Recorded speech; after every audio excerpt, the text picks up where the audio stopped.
สมเพชเกิดจากลูกสาวให้นาบ้านงัวดินทานบ้านป่าเมืองผาไซดินแดนสิงคโปร์สุดแสนลำบากหากินยากจำจากเสียงดวงได้มาอยู่หน้าคนลุกโอโนดวงสตาพาไปทุกข์ยากเพียงใดก็ต้องสู้สนสมเพชเป็นคนสู้สนบ่ยอมแพ้พ่ายนักเบาเอาสู่เส้นทางก็น้ำผ่านใจจนว่ามีกินมีใช้ต้องควรมอบให้ข้าเป็นประธานยังบ่ลืมบ้านทินทานที่เคยได้อยู่เสียงใบแปลกยังดังก้องหูคิดฮอดหมู่คู่เคยเล่นนำกันปั่นเข้าไก่น้อยจำนกแอ่นทั้งแสบทั้งมัน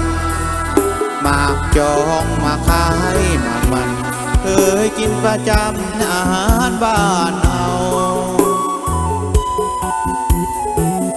ยังหาคือเก่าเสียงกวางเสียงใจจากมาหลายที่เพียงใดแต่ว่าหัวใจเสียงขวางคือเก่าดีใจเมื่อเห็นคนเสียงขวางคือกันกับเฮาภาษาและสำเนียงเว้า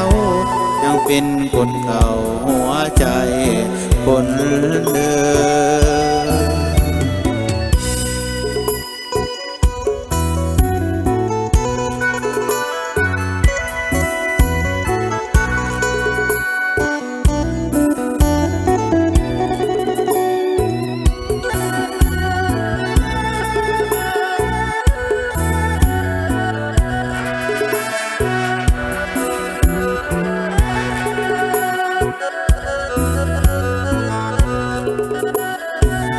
ยังบ่ลืมบ้านทินทานที่เคยได้อยู่เสียงใบแปลกยังดังก้องหู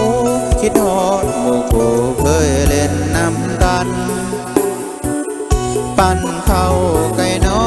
ยจำนกแอ่นทั้งแสบทั้งมันหมากจองมาขายหมากมันเคยกินประจำอาหารบ้านเอายังหาคือเก่าเสียงกวางเสียงใจจากมาหลายที่เพียงใดแต่ว่าหัวใจเสียงขวางคือเก่าดีใจเมื่อเห็นคนเสียงขวางคือกันกับเฮาภาษาและสำเนียงเว้ายังเป็นคนเก่าหัวใจคนเดิม